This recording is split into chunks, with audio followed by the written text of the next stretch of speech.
Hello, everyone. A very good evening to all of you. Today, in this session, we are going to discuss some of the very key topics from the world of science and technology and environment and ecology that come as a part of your GS3 paper. Now, before we start, first and foremost, if my voice is clear, if the video is fine, please give me a thumbs up. Please let me know.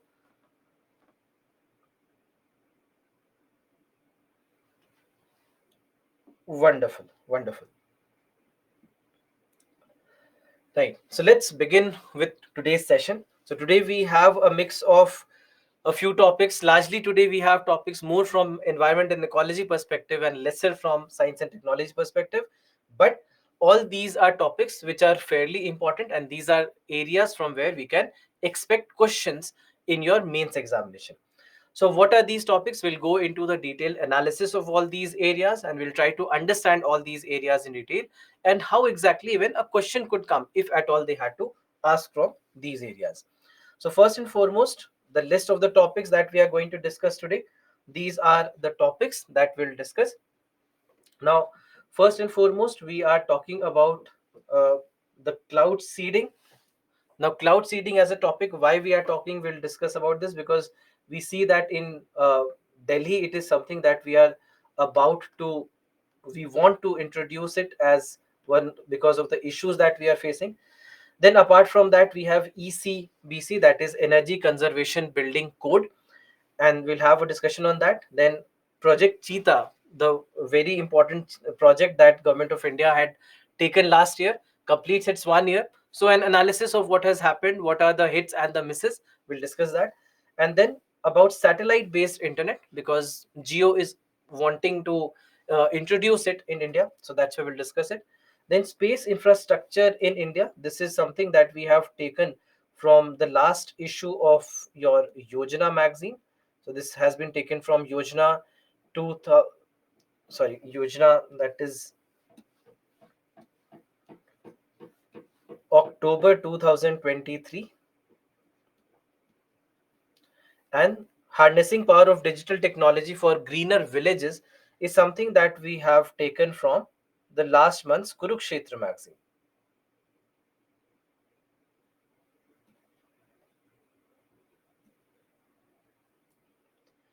And then lastly, issues with regards to BT cotton is something that we have picked up from a recent issue of Down to Earth magazine. All right. So these three have we have picked from recent issues of some of the key magazines for your examination, and rest of the four topics we have taken from the recent newspapers, largely from the Hindu and the Indian Express. So these are the things that we are going to discuss in today's class. Now, one by one we'll go into the topics, and after the topics, if you have any doubts after each topic, I'll take some of the doubts if you have, and then we'll keep on moving like this, right? So the first topic that we have is cloud seeding. Now, cloud seeding as a topic, it's not that it's a new topic, it's not that it's something new that is coming for the first time in India, but something that the Government of India also has tried in the past. The weather department has tried in the past, but this time in a different context. So why has it been in the news? Because of the fact that Delhi wants to try out artificial rain over pollution woes. We all vows, and we all understand, we all know the situation that has happened, and every year in the month of November, December, what happens in Delhi, and how the air quality drastically drops. The air quality index, the AQI as we say, it drastically drops to from poor to very poor, from then to severe to hazardous levels, and then from levels beyond which even the index is not able to measure the levels. So there is something called as the air quality index, right? And this air quality index basically gives you an idea about what the air quality is like. The good air quality is when, and this basically is between 1 to 999. So if it is something which is up to 1 to 50, we say that it is good.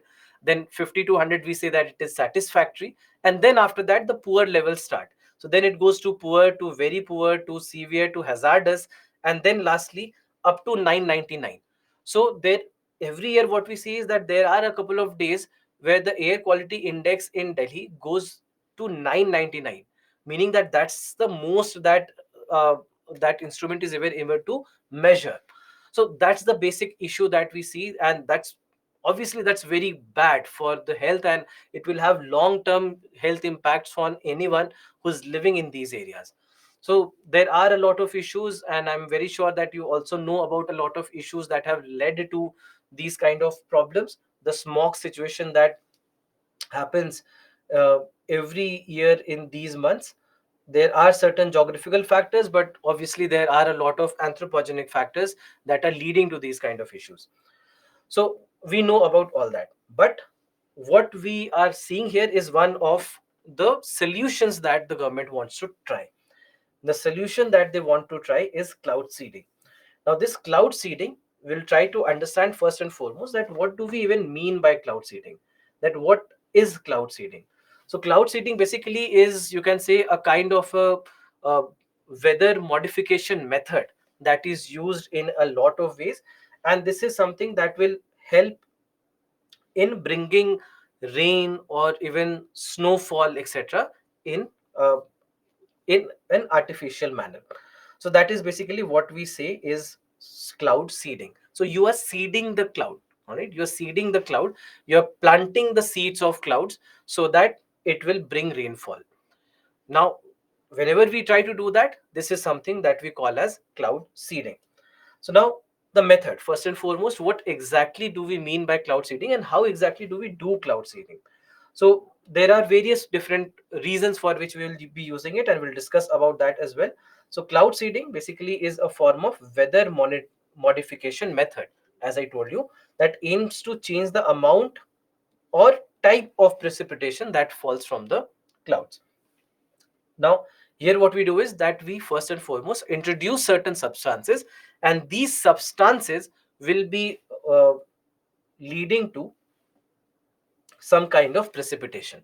So these substances will lead to the introduction of these things that will lead to precipitation. So ultimately we try to modify precipitation. Basically in most of the cases we try to increase precipitation, or if at all these are areas which are starved of water, which do not have a lot of water, even in these kind of cases we can make the use of cloud seeding as a method. So that's basically what we try to do here. Now, so that's why there are various purposes such as increasing the rainfall, reducing hail, or even dissipating fog. And this is precisely what we are trying to do here. We want to dissipate fog, or rather smog, in the scenario of Delhi. Now, what first and foremost, what exactly do we do? There are four steps to doing cloud seeding. First, the selection of clouds. That is where we start from. I'm very sorry if there is any background noise. I think some of you have also written that there is some background noise. Unfortunately, I think somewhere on the floors above, some construction is going on, and that is causing this. And unfortunately, I don't have a control over it, so I'll not be able to help. But I hope that my voice is clear and it's not disrupting my voice in any way. Yeah. So first and foremost we'll have to identify the clouds, right? We'll have to identify the clouds on which the cloud seeding has to be done. Now in these clouds, basically we when we select the clouds, these might be clouds which are present, which have moisture in them, but they are not able to bring precipitation. All right. So clouds with moisture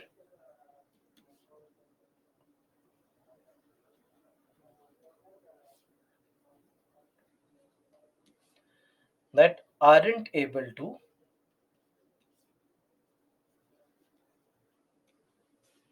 produce precipitation.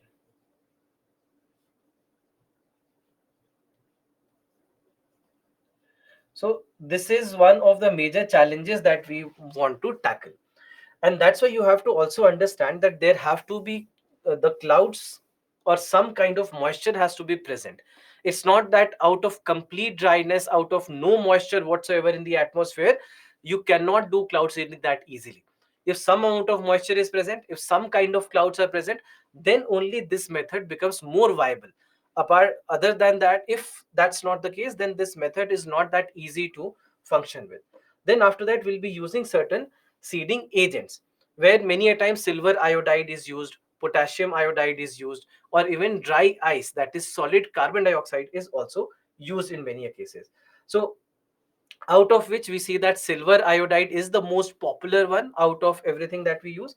So seeding agents will be used here. So either silver iodide, in most of the cases it will be silver iodide, or potassium iodide,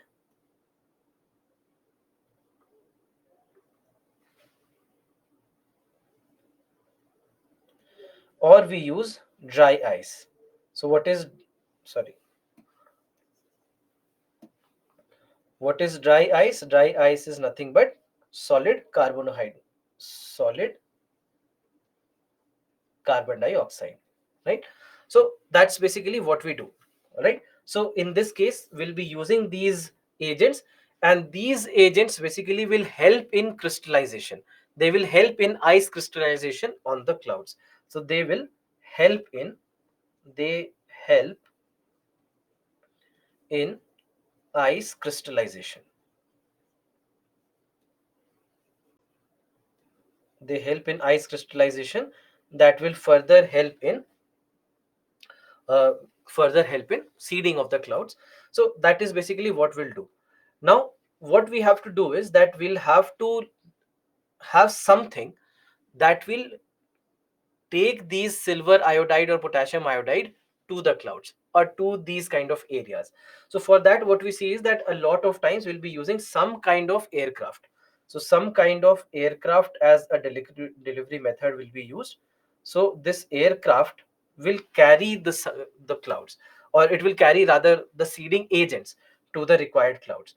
So that will be done, and this is where we see that something that is called as nucleation will be done, that a nucleus of the cloud will be found, which will be able to enhance the chances of rain. It will be able to enhance the chances of precipitation. So that is basically what we see in this particular scenario, that will try to encourage the formation of the ice crystals with the help of the nucleus that will be formed because of the uh, seeding agents. So in this manner, we'll be basically trying to use it. So the last one, that's why it will be that these particles that we have, these particles will act as the nuclei, all right, or as the nucleus from where the origin of the precipitation might begin. So once these particles, once these particles are in the clouds,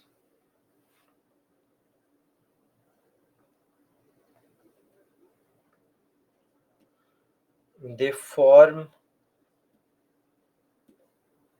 the nuclei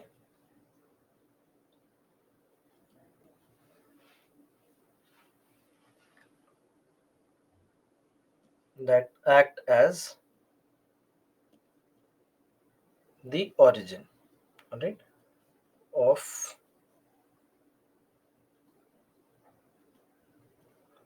precipitation. So that will act as origin of precipitation.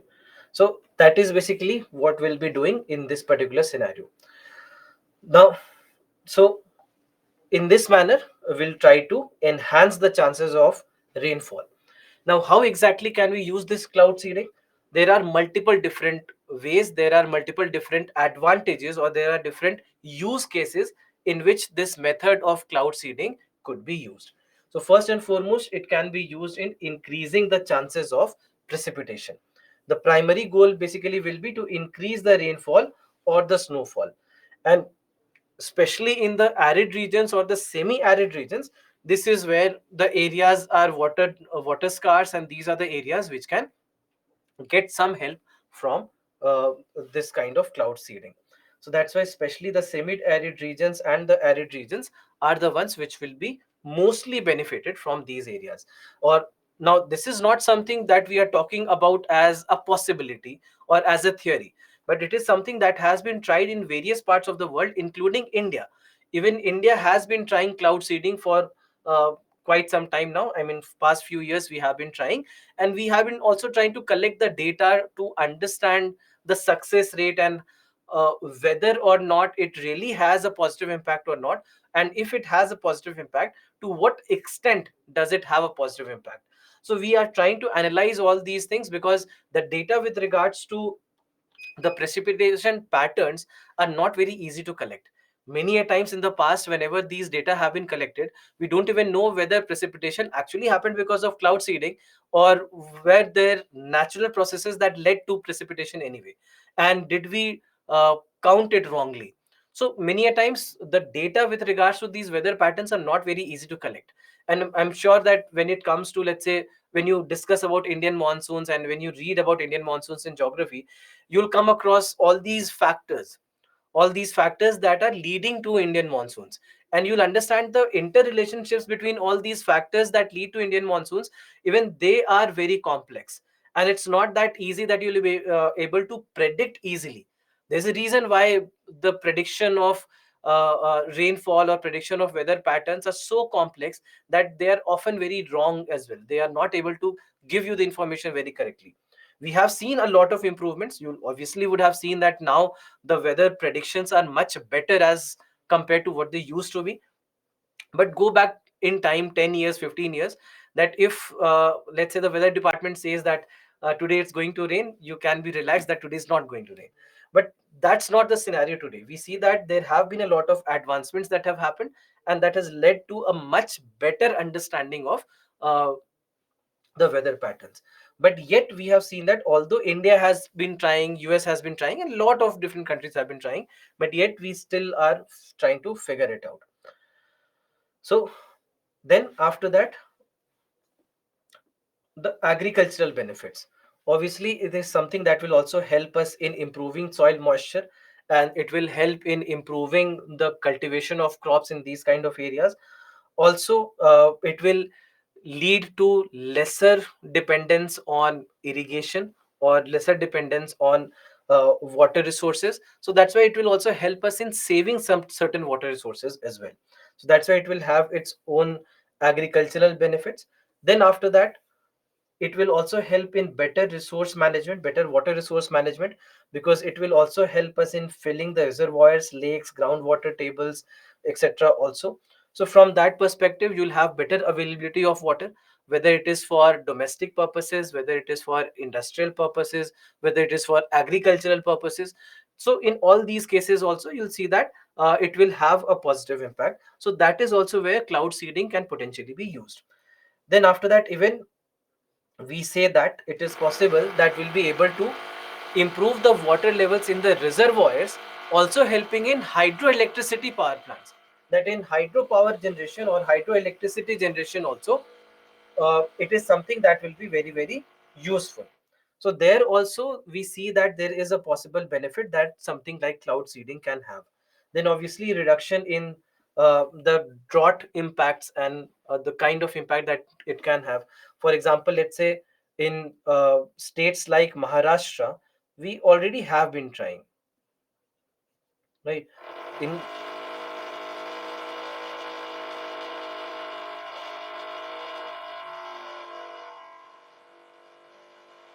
in states like Maharashtra or Gujarat or Madhya Pradesh, etc., we have been trying, and experimentally also we have been trying to increase, especially the drought hit areas, the severely drought hit areas is where we want to use it. So that's why we see that it's all something that is not only into the future or theoretical, but also being tried. Then even in controlling forest fires, and now this is something that we have seen that in the US very often this is something that they try.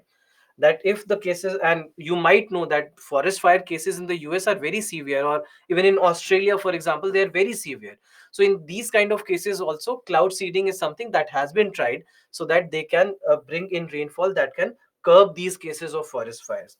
Similarly, in snowpack augmentation, so that this is something that can become very crucial for water supply in the downstream areas. And this is again something that in the US is being done. In the US they are actually doing this, and they have been doing this. Certain states in the US, they have been doing this, so that they can induce snowfall during winter months, and that will help in a proper supply of water in the downstream areas in the upcoming months as well. So that's why they have been trying all these things in the US. And for hail suppression also, we see that it can be used, and for smog or fog dissipation is also something that can be used. So this is what we want, right?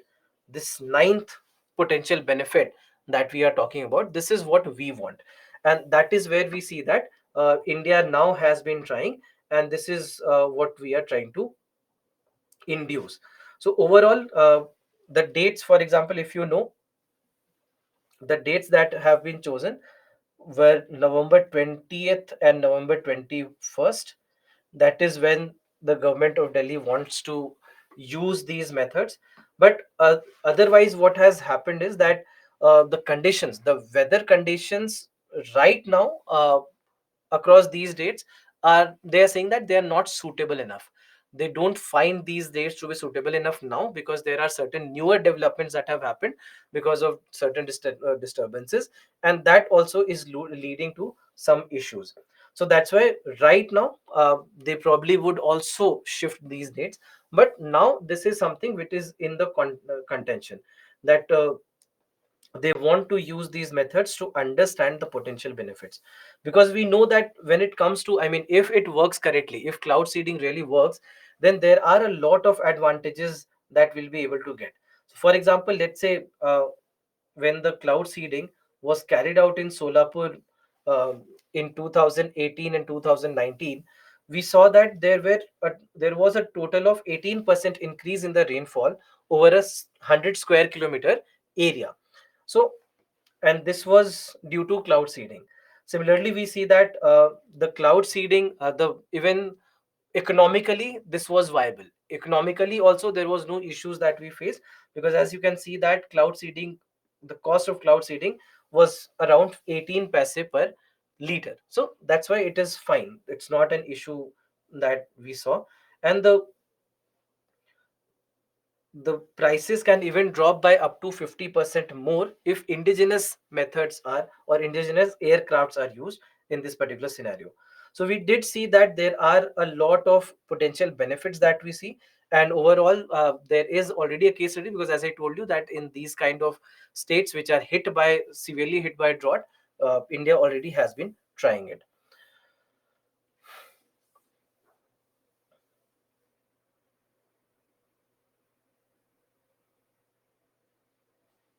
All right. Now, the next news that we have is with regards to energy conservation building code. But before that, any questions? Anything with regards to what we discussed? Can we also prevent cases of floods or cloud bursts through cloud seeding? It will be difficult, because reducing there is a different method that we use, and many a times these methods are not so quick. Now, what happens is that the cases of cloud bursts are very difficult to even predict. That something like this is about to happen, predicting it is very very difficult, and especially in the areas, mostly in the mountainous areas where it happens, you'll find that the weather patterns change there very quickly. And that's why using these kind of methods there becomes extremely complicated.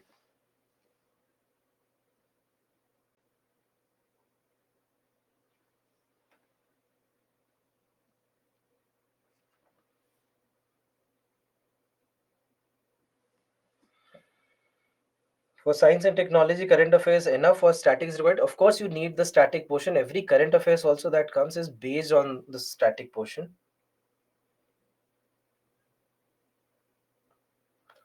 What are the disadvantages or negative impacts of cloud seeding? Largely, you can say that first and foremost, we do not even know that whether these methods are really working, or to what extent are they working.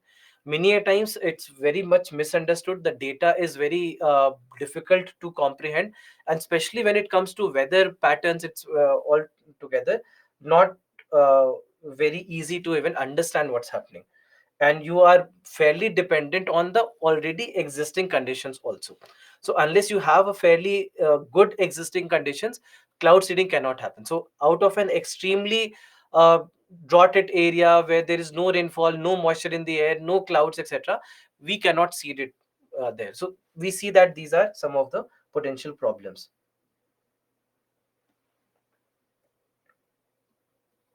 Experts say that 50-50 chances. That's what I'm saying, that it's not always easy.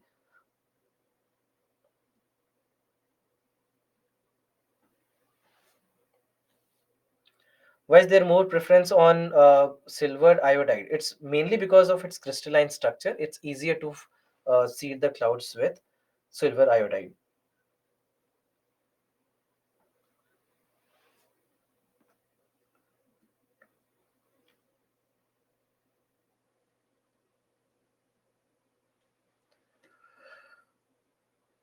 What are the other delivery agents except aircrafts? Actually, sometimes we also use certain generators. So earth-based generators sometimes are also used uh, to pump these into the clouds. What's the role of moisture here? Moisture, some amount of moisture has to pre-exist. Otherwise, it becomes very difficult for us to do cloud seeding.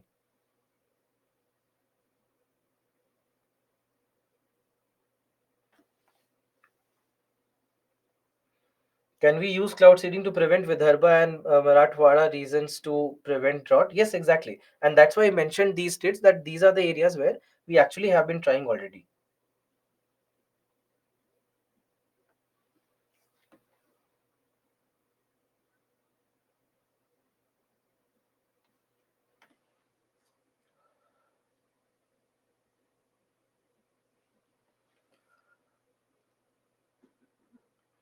All right.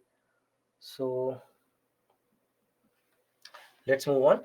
So hail suppression point also. So hail suppression basically is about suppressing the hailstorm kind of situations, so that it can be converted into rainfall.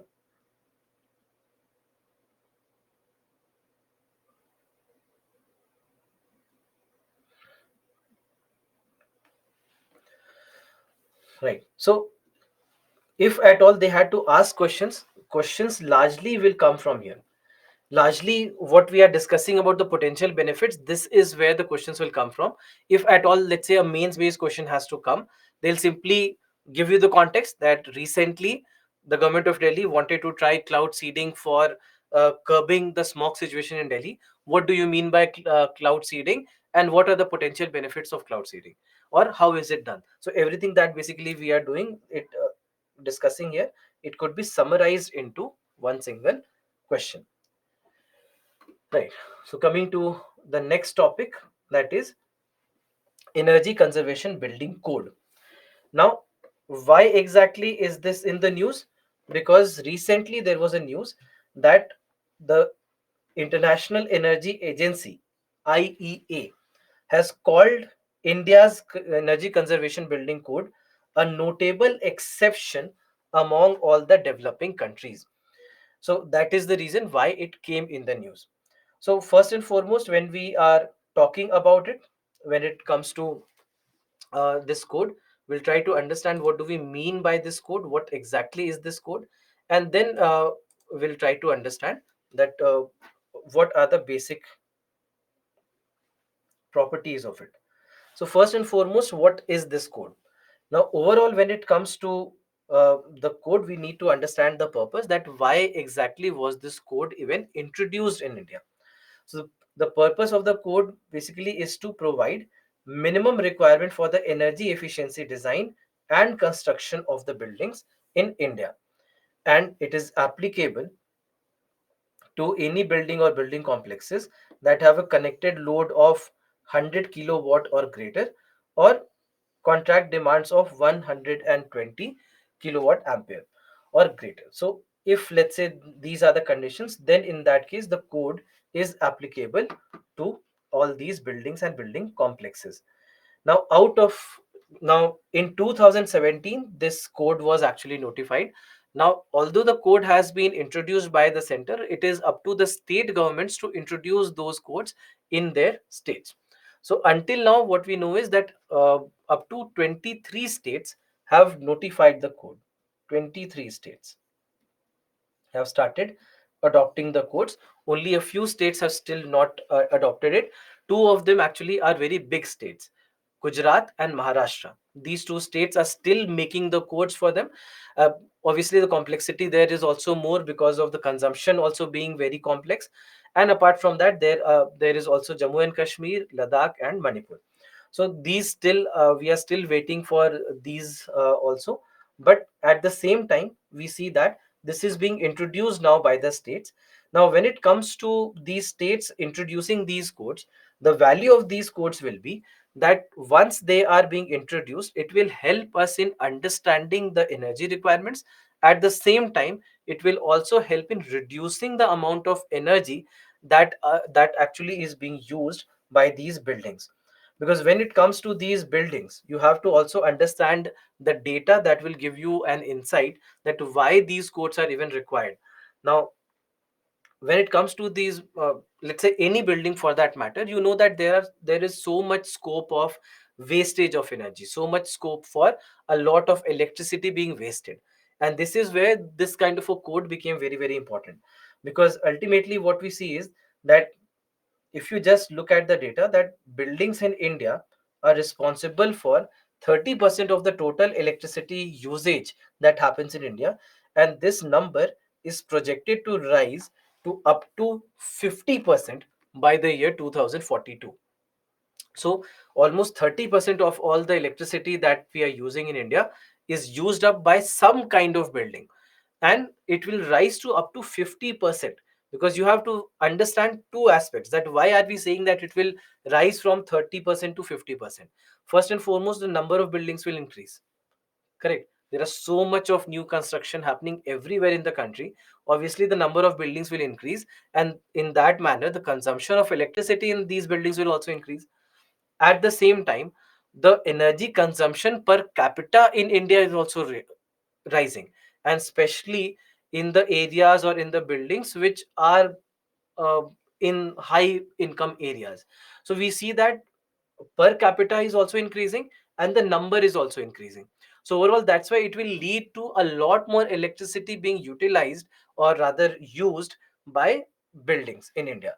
So that is why, with rapid urbanization that we are seeing all across, and not only urbanization but even in the suburbs of already urbanized areas, we see that there is an expansion happening everywhere. So that already is consuming a lot of electricity, and in the future it will consume even more electricity.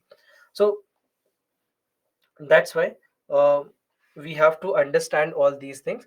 And Bureau of Energy Efficiency also has highlighted that 40% of the buildings that will be standing in the next 2 decades are yet to be constructed. So just imagine the kind of infrastructure that we are talking about. And that's why we also keep talking about India and India's infrastructure and the potential of infrastructure in India. Correct. So we know about all these, and these are the data that has already been in uh, the basics understanding of uh, the energy consumption in India. Now, overall, when it comes to this Energy Conservation Building Code, or ECBC, what exactly does it do? It will basically give you a minimum understanding, or it will give you a basic energy standard for any commercial building in India. All right. With the objective being that at least 25 to 50, up to 25 to 50% of all these buildings should comply to all these rules. And yes, of course, we'll want to increase these numbers as much as possible, but this is basically what it does, that it is basically trying to uh, set up a minimum energy standard for buildings in India, right? So what exactly is it? It is trying to set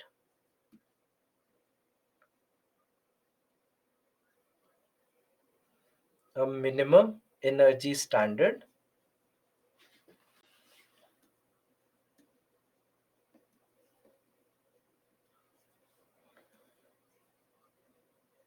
especially for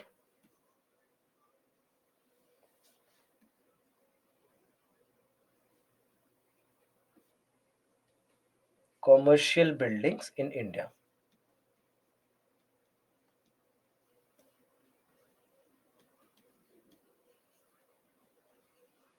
Right, so this basically is what we are trying to do with regards to this code.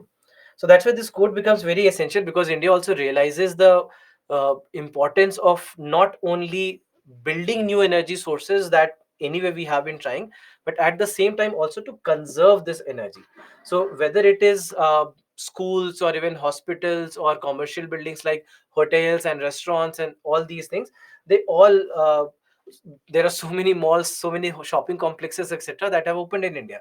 So it applies to all these. So when we say commercial buildings in India, this is basically what we mean.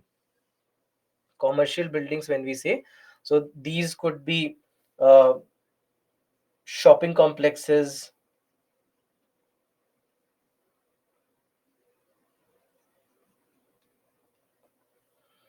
you can count offices here, hospitals, hotels, schools.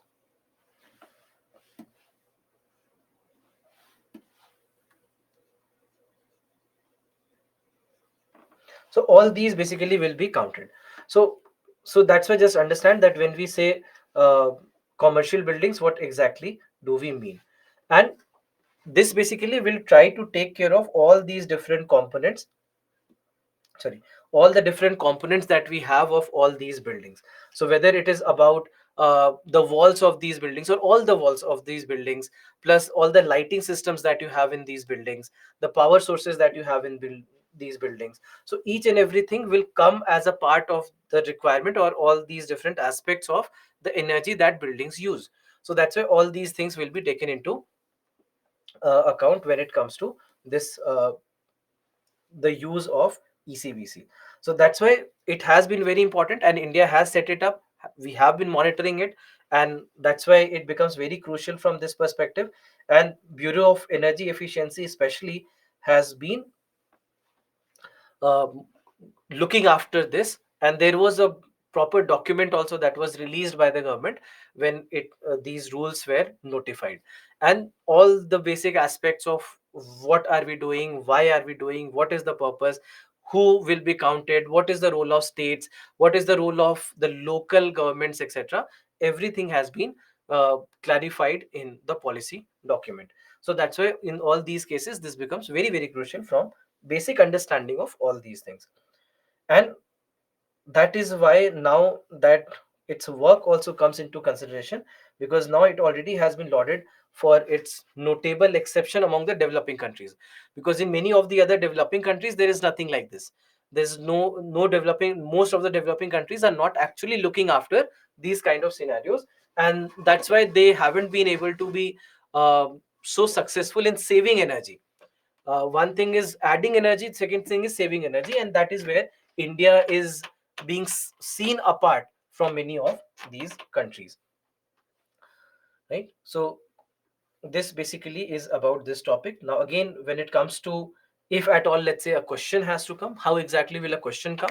So question can be based on the basics of the need of ECBC, or it can be about the benefits that we have with ECBC, and it can also be connected with the energy future of India.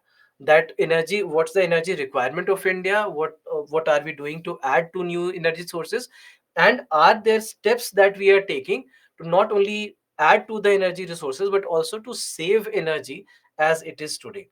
So that's why there are all these ways in which questions potentially can be asked.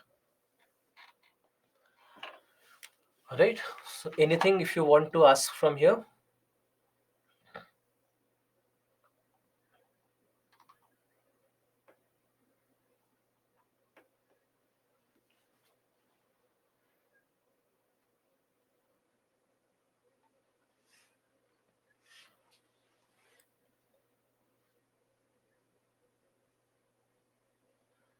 Is ECPC would be implemented on the blueprint of an obligation to rainwater harvesting systems. It's not really related to rainwater harvesting systems because it is more about energy consumption or electricity rather. So it's more related to electricity than anything else. So it does not really include it directly. How will it lead to energy conservation? Simple, because it is going to utilize a lot less energy as compared to what we are doing. We are able to we are going to save energy, because what exactly it says is that how are you going to ensure that you're saving energy. That is what it is all about, that what exactly are we going to do to save this energy. And that's why it will be, these codes are applicable in all these scenario. That what exactly are you doing with your lighting system. For example, let's say if you are using LEDs instead of incandescent lights, so obviously you will be saving that energy from there. Even the appliances that you are using, what is the energy rating of the appliances that you're using. Apart from that, the power systems that you're using, how much of leakages are happening through the power systems.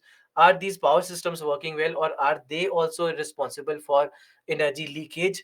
So there are all these parameters that they'll be checking upon, and that's why it will be very very crucial to understand this.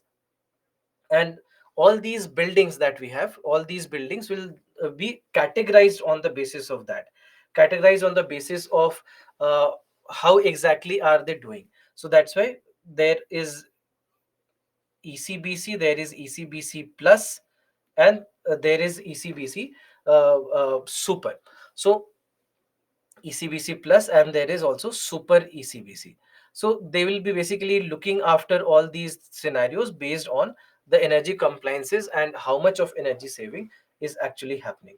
So that's why this is something what we are doing. And again, the states will also have to play a big role.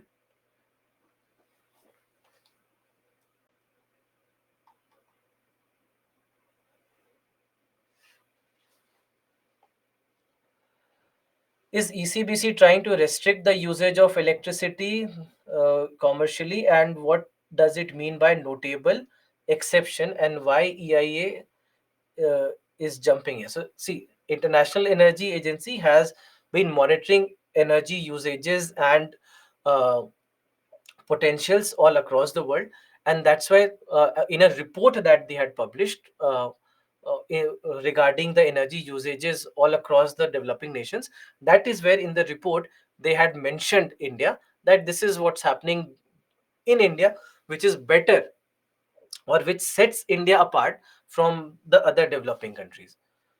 And yes, is it trying to restrict? But restrict is a negative word, so the word rather we should say that uh, it is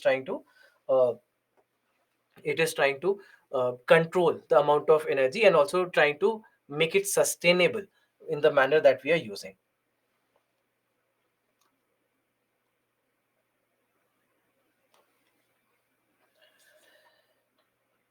All right, so next let's come to a very very important topic, and that is about 1 year of Project Cheetah now having completed. Now, last year, you might know that Project Cheetah was started by India. This was September 2022 when Project Cheetah, you can say, formally started in India after a very prolonged, you can say, discussion. Discussions have been in the way for almost like you can say last 15, 20 odd years. And then finally, last year, this project started. So Project Cheetah basically is about the reintroduction of cheetah in India. So about when it comes to the plan, this is basically an action plan for introduction of cheetah, or rather you can say reintroduction of cheetah in India. Now, when it comes to this entire plan that we have regarding reintroduction plan, now when it comes to this plan, basically what we know is that this is where we decided that cheetah in a manner had a natural habitat in India, because it's not that cheetah is newly being introduced to India. India used to have Asiatic cheetahs, right? But then Asiatic cheetahs locally got extinct from India. I think it was 1947-48, the last time when an Asiatic cheetah was even spotted in India. After that, it hasn't been. So we have declared it as locally extinct in India, the Asiatic cheetah. So remember that there are two species of cheetah that we are discussing here. One is the Asiatic cheetah,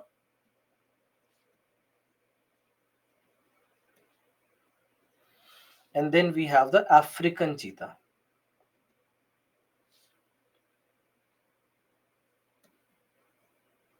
Now, Asiatic cheetah basically is now locally extinct in India.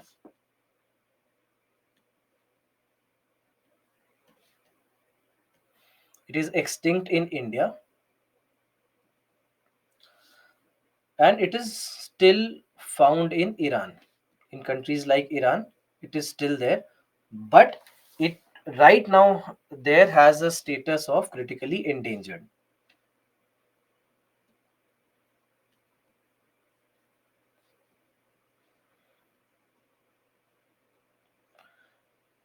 Now, why are we even talking about this being critically endangered? Because originally, I mean, under ideal case scenario, it would have been better for India if we were able to introduce Asiatic cheetahs in India.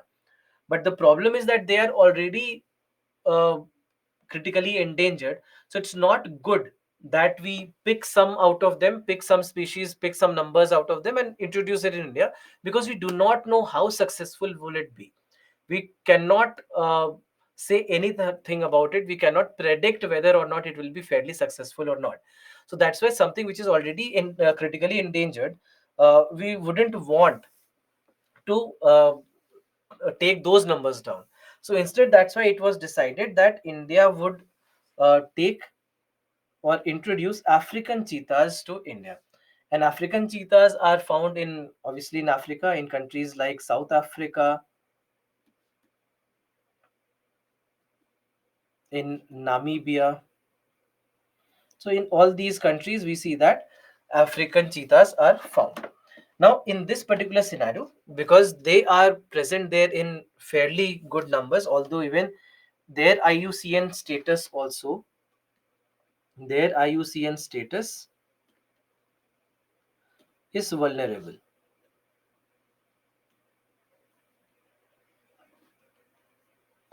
So they have a vulnerable status, but it is not critically endangered. So at least we could have taken cheetahs from there, and that is precisely what we are actually doing with regards to the cheetah reintroduction program. So we know that cheetahs have been a part. I mean, if you go back to the British history and look at the status of cheetahs in 1800s, you will find that they were found in very large numbers in India, and you will even find some rare photographs where you will find that there were rajas and maharajas who were even trying to domesticate cheetahs. So even that was there, but unfortunately, what happened is that there was a huge amount of hunting that happened in India, and actually this led to the extinction of cheetahs, because the hunting of cheetah was legally allowed, for example, by the British. There was no restriction on it, and forget about restrictions. There were big hotels. I mean, the five stars of the day, let's say, of those days, you can say, they actually had cheetahs in their surroundings, and they would allow the people who were visiting there, who were staying there, to even hunt cheetahs. So that was the scenario. Legally, it was allowed, and they were really doing this as a pleasurable activity, as a sport. It was being allowed back then. And then, obviously, we know that this led to uh, a lot of hunting down of them. Also, at the same time, there were a lot of other reasons also that led to cheetahs ultimately uh, vanishing from India. So now we'll discuss about all those factors also that led to the extinction of cheetahs in India.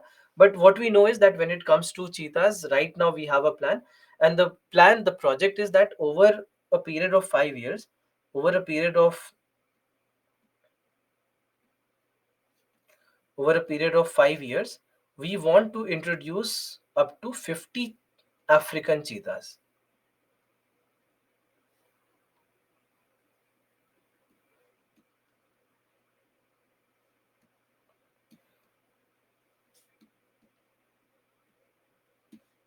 So this is the plan, all right? This is the plan that we have, that we want to uh, bring up to 50 cheetahs and introduce these 50 cheetahs in India. So this is basically what we are trying to do in this particular scenario. Now, when it comes to cheetahs, just try to understand first and foremost that what happened to them. That fine, we have a reintroduction plan now, and we want to reintroduce cheetahs to India, but rather it is an introduction of a foreign species, that is the African cheetahs, to India. Now, what happened in India? Why? How did we lose cheetahs in India? So, first and foremost, when it comes to them, we saw a lot of habitat loss, because a lot of habitats, obviously, we know that were lost. Rapid urbanization happening, a lot of forests being cut down over 50 or 75 odd years. We saw that there was a massive habitat loss that happened in India, and that is where they started losing out on their habitat. So, not only that, you also have to understand that it's not only about reduction in the number of forests or the amount of forested areas, but also forested areas that basically extend for a long period. So, for example, what I'm saying is that, let's say you have a forested area like this big, and you have forested area which is divided into four parts like this. So you might say that, okay, fine, still the forested areas are good enough, but when it comes to these kind of big mammals and like cheetahs, lions, tigers, every one of these big cats, they need uninterrupted large areas. All right, they need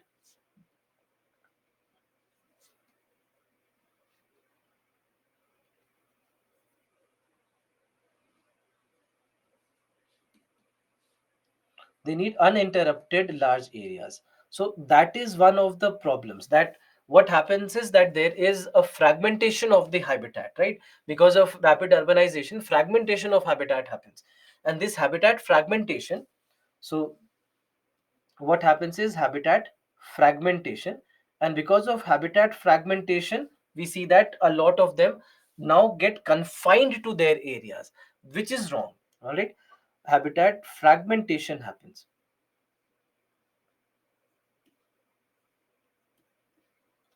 Now, habitat fragmentation, when we say habitat fragmentation, understand the problem with habitat fragmentation. Because habitat fragmentation means what? Suppose that in even today's world, forget about what was happening 50 years back or 75 years back. Suppose that today there is a big habitat like this, all right? There is a big habitat, and all of a sudden we decide that we want to build a road. We want to build a road in between this habitat. So as soon as we decide that, as soon as we want to build this road, what happens is that this road will fragment the habitats into two parts, right? Now the habitats will be fragmented into two parts as we build a road, let's say a national highway through the forest. Now what happens next is that all the cheetahs that until now could have gone from one habitat to another, could have roamed in this entire habitat, now this can't happen. They'll have to roam around in their habitat itself.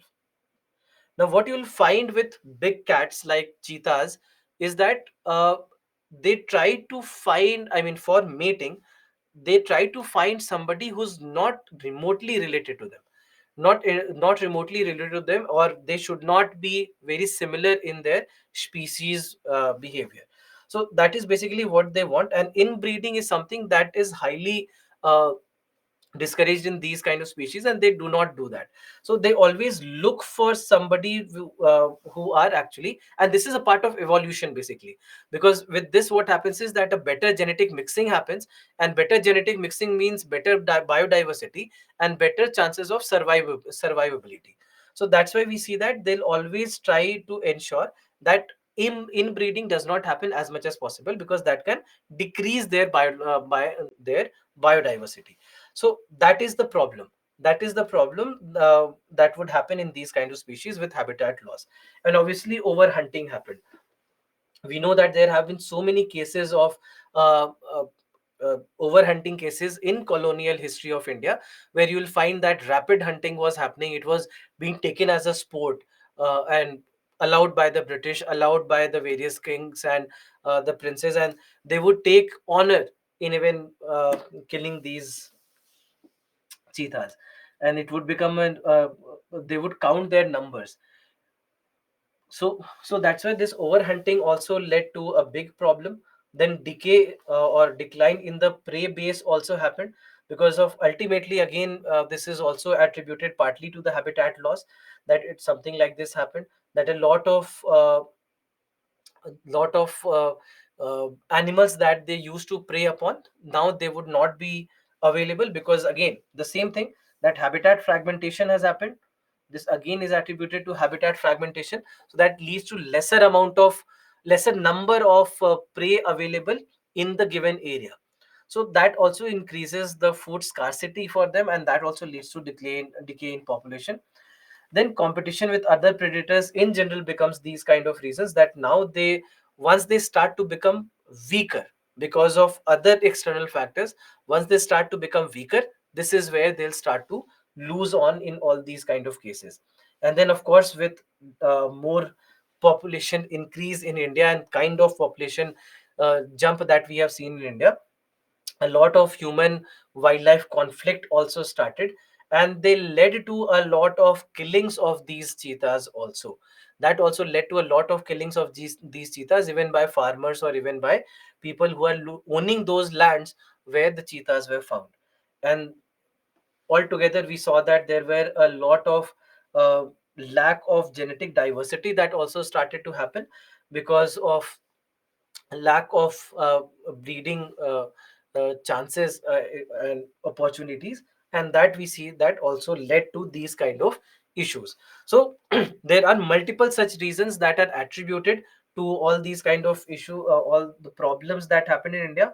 But largely you can say the backbone of all those problems, all these problems have been these two: habitat loss and overhunting. These two have been largely the problems, and ultimately we see that it led to the extinction of cheetahs in India. So, what exactly do we have as the plan? What exactly are we trying to do? So, first and foremost, what we are trying is that we are trying to source the cheetahs.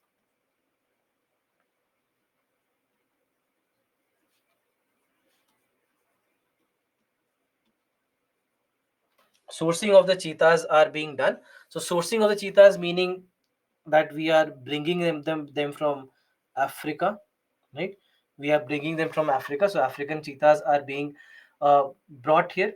Although what we believe is that although these are African cheetahs, yes, there are differences between the Asiatic and the African cheetahs, but at the end of the day, the African cheetahs will also be able to survive, because historically we know that cheetahs have been able to survive in India, and they used to have a good habitat in India. Correct. So that's why it is fairly believed that they should be able to survive here. Then after that, we'll try to find suitable habitat for them.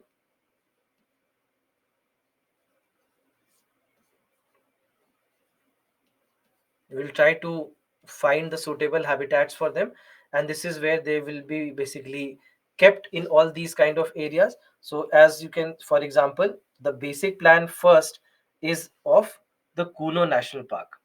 We have started, not starting, we have started with the Kuno National Park. And then after that there are other parts of the country also, or there are other uh, wildlife sanctuaries also where they will be introduced. So that's why we'll be uh, finding newer habitats, better habitats for them, and we'll be trying to introduce them there. So for example, there is the Nora Dehi Wildlife Sanctuary. So in Nora Dehi Wildlife Sanctuary they'll be uh, introduced. Apart from that also there are others also that have been introduced. I mean, mostly they have been uh, suitable habitats are mostly, I'm just writing it here, mostly these are located in Madhya Pradesh and Rajasthan. Mostly these are in Madhya Pradesh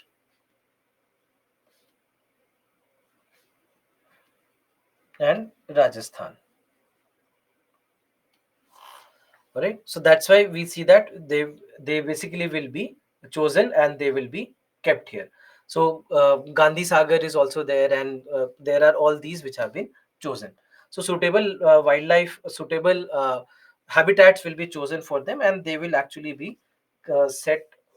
They will be set free in all these. So first they'll be kept in captive. We'll see whether they are able to survive in captive, and then slowly and steadily we'll try to let them free to roam around in a given area, so that we'll see and try to uh, manage their locations and try to understand whether they are able to survive in the wild. So for some days, for example, initially they'll be left in the wild for some days and brought back, and we'll keep on monitoring them from time to time. And this is exactly what we have been trying in the last 1 year. So that is basically what we are doing. And apart from that, we'll see that even it will also lead to better, will try to also lead to community engagement programs,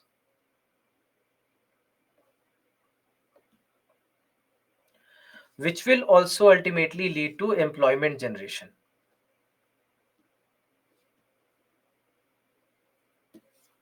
This will also lead to employment generation in these kind of areas especially. So we see that there are all these things, and it will help us in strategizing long term conservation activities or long term conservation plans.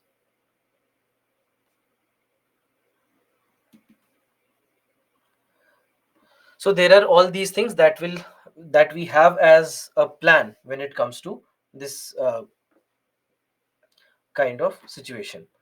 Now coming to one last year, so we are saying that okay, fine, this is what we want to do, this is what we are trying to do and all that, but at the same time we also need to understand that what happened in the uh, last 1 year.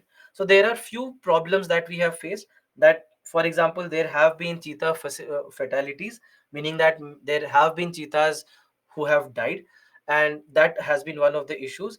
Then the project benchmarks that were kept, those we could not really get up to those project benchmarks in some of the cases, and the adaptation and the breeding successes are limited. So we did not get as much success, as we did not find as much success as we wanted from these kind of or this kind of a project. So there were certain benchmarks that were kept, although the report that was published, we know that 4 out of 6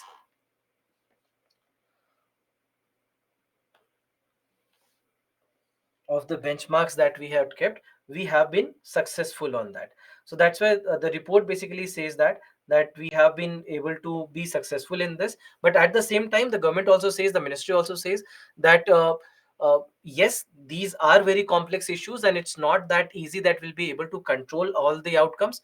But 4 out of the 6 short-term outcomes that we wanted to be successful in, we have been successful in them.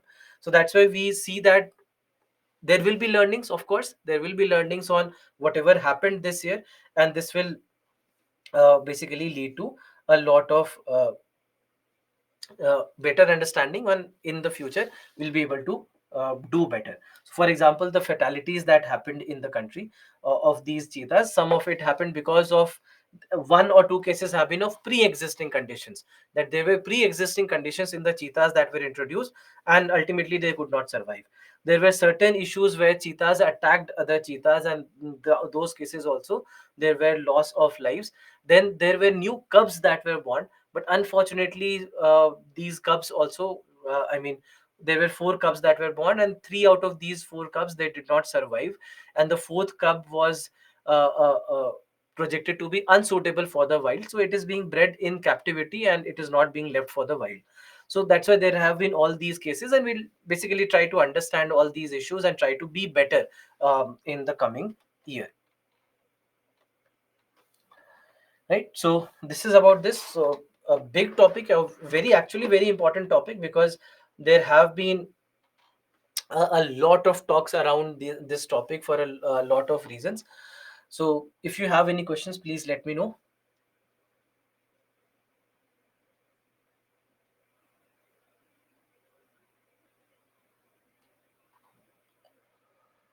What are those benchmarks? Okay, so when we talk about the project benchmarks, Basically, these are about all these different things that we wanted to do with the cheetahs in the last 1 year. For example, mapping their survival, mapping their survival. Then the number of days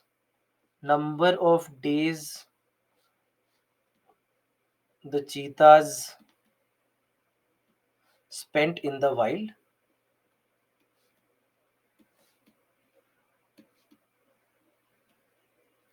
Then also breeding,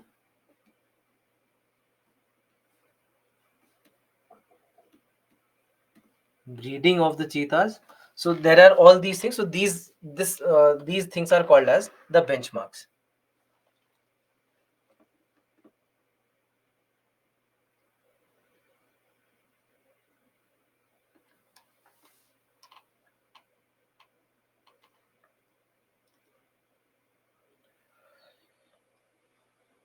What have we achieved since 1 year? So basically, we have been, I mean, for example, the breeding, we could get the breeding done. That did happen, although we saw that we could not make them survive. Then apart from that, the survival rate has been above 50%, which was expected, on the expected lines. So even that, you can say that it was not along the lines which is that we can say that it was not up to the mark. So that has been good. And then apart from that, the number of days that they spent in the wild, for example, some of these were left for almost 90 days in the wild, and they did survive there, and then they were brought back to captivity. So in this manner, we have been trying all these things, and we did survive here. The collar issue. So basically, there were reports that the radio collar that you have on those cheetahs for tracking their location and tracking their movement, they might have caused the death of certain cheetahs. But later on, the reports say that that might not have been the case, because the deaths that have happened, they largely have happened because of heat waves have been one strong reason.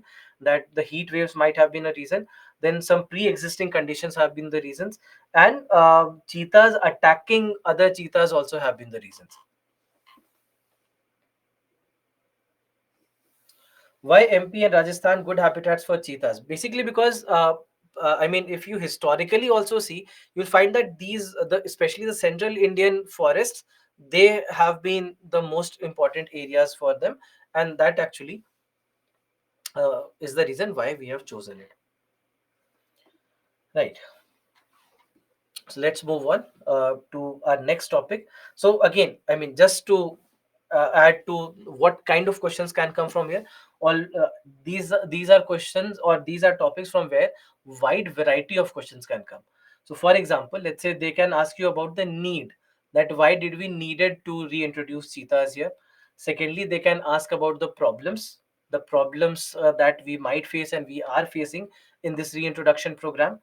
At the same time, they can ask you, they can go into the extinction of the Asiatic cheetahs in India, that why did they get extinct. That is again a potential question for your examination. And not only that, even if they want, they can go one step further, and they can ask about not only Project Cheetah, but also other uh, animal conservation projects that we have run in India in the past. For example, there is Project Tiger, Project Elephant, Project Crocodile, and so on. So they might go one step further and even ask those kind of questions also in your paper. Yeah. So next thing, coming to something called as the satellite based internet. Now, why exactly is it in the news? Because Reliance Geo has unveiled Geo Space Fiber, and this is India's first space based giga fiber service for remote connectivity. Now, what exactly is being done here? Let's try to understand that first. That what are we doing here, and why exactly is it important? From what perspective is it important? So, first and foremost, when it comes to uh, satellite-based internet, how exactly is it different from the normal internet that we are using? So, satellite based internet is where we'll try to introduce uh, internet to areas, space based internet or satellite based internet to areas where normal internet connectivity cannot be provided. Normal cellular connectivity cannot be provided easily. So to provide internet to those kind of areas, we'll see that this kind of a process comes in the uh, comes becomes very important. So now, for example, let's say what we want here is that it is something that will uh, boost our connectivity, boost our internet connectivity, even in rural areas, in areas where until now we haven't been able to supply that connectivity or supply good connectivity until now. So in these kind of cases, we'll see that satellite based internet will become very, very crucial, because it will be able to provide that connectivity in these areas. So until now, that hasn't been the case in many of the situations. Now, when we talk about this satellite based internet, what we know is that this is something that will make the use of VSAT satellite, where directly through the help with the help of satellites that are placed in the orbits. It can be the low Earth orbit satellites, or it can be even the geostationary orbit based satellites. So based on the satellites, we'll be trying to uh, provide this internet connectivity to remote areas, to areas where providing internet connectivity is not possible. So that is where we are looking at. That is where right now we want to head forward, because ultimately we'll see that there are a lot of areas where this is not yet available.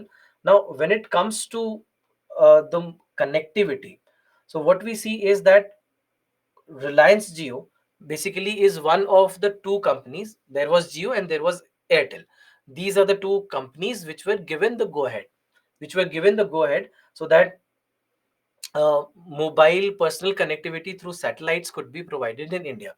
Now, is it for the first time that it is happening in the world? The answer is no. Are there other companies which are already doing it? The answer is yes. For example, you might have heard about the Starlink project.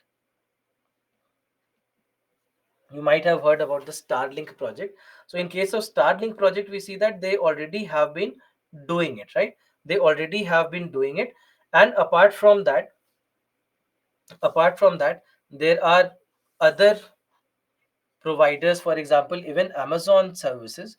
Amazon is also working on a similar project, has also been working on a similar project. And we see that this also uh, has been a satellite based internet. So satellite based internet is not something which is new, but already being there in other parts of the world. In India, there are two countries which have the go ahead. You have Reliance Jio and you have Airtel. So these are the two countries which already have the go ahead for working on space based internet in India. Now, in this particular scenario, when it comes to the working of this space based internet, what happens is that there will be antennas or transmitters and receivers that will be directly connected to the satellite. Instead of connected to mobile phone networks, or instead of taking the help of the cellular networks, they'll be directly connected to the satellite. They'll be directly sending and receiving the satellite, sorry, sending the information via satellites. So they'll do that. And then from there on, we'll see that there is the user and there is the ground segment from where the internet is being provided. And from there on, we'll see that the satellite based communication will be provided through VSAT, and this will be connected to a satellite router that will reach the user. Now, one thing is that when it comes to VSAT always is not very foolproof.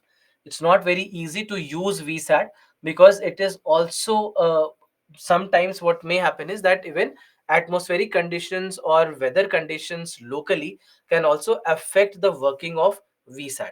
So that's why VSAT, as you can say, online communication or wireless communication, 10-15 years back used to be very, very important.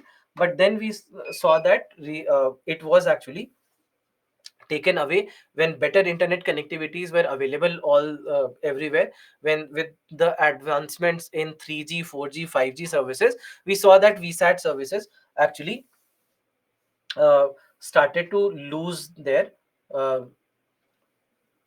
uh, lose their place in providing online connectivity or wireless connectivity. So, but here we see that VSAT as you can say as an alternative for the areas where you do not have connectivity at all becomes a becomes a good option, and that is the reason why we are trying to uh, why we why we are trying that we can reintroduce VSAT into these kind of systems. But anyway, I don't think that the working and the complexity of the network is important. What we need to understand is that how exactly are we going to use it, and what are the advantages? Why exactly do we want these to be uh, available?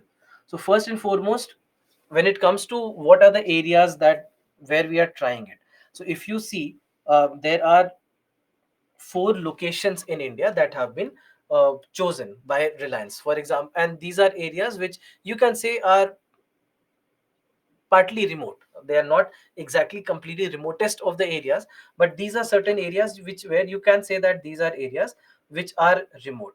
So for example, they have chosen Jorhat in Assam, they have chosen Korba in Chhattisgarh. So these kind of areas have been chosen, so that uh, these areas are not exactly remotest of the areas, but at least they are fairly remote, and they want to try in these kind of areas. So when it comes to why exactly are we looking at it, so what are the advantages?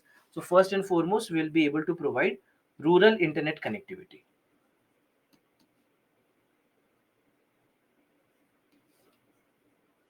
We'll be able to provide rural internet connectivity through this.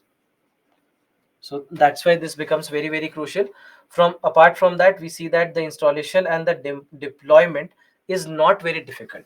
So that's why installation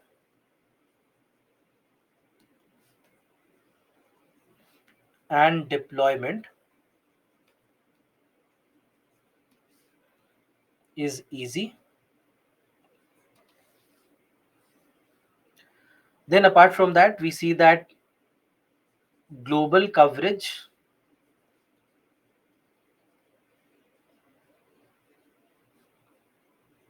and connectivity is possible through satellites.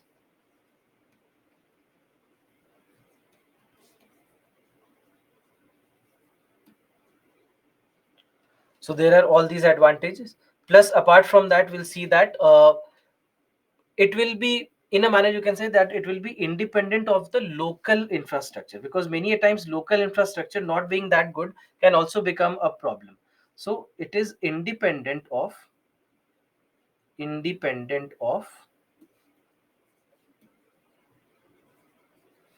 local infrastructure.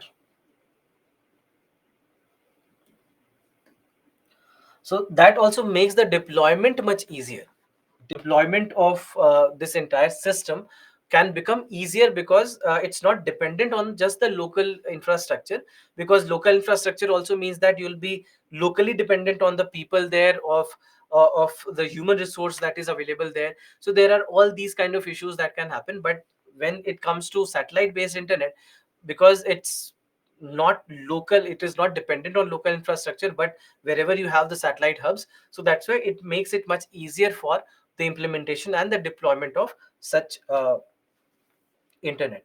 So that's why we see that there are all these kind of scenarios that it can be done. And at the same time, even mobility is possible when it comes to providing mobile internet. We see that because satellite based internet, so providing mobility to this is also important, is also doable. So in mobile, I mean, whenever you are mobile, when you are moving, so in moving platforms also providing this kind of a satellite based internet will be possible. So that's why we'll see that there are all these kind of things where we'll see the advantages with regards to this. And one more, let me just add this also, there will be consistency in services. Consistency in services. All right, consistency in services, because whatever kind, I mean, whether it is good or bad, I'm not saying it will provide you good service, I'm saying consistent service. So if it is bad, it is bad for everyone, it is good for everyone. So that's why consistency in the services.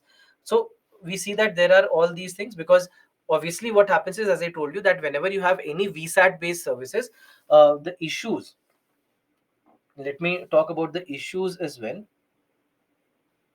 The major issue could be that it uh,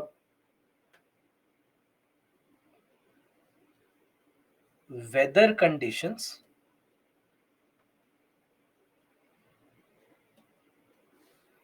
can interrupt services.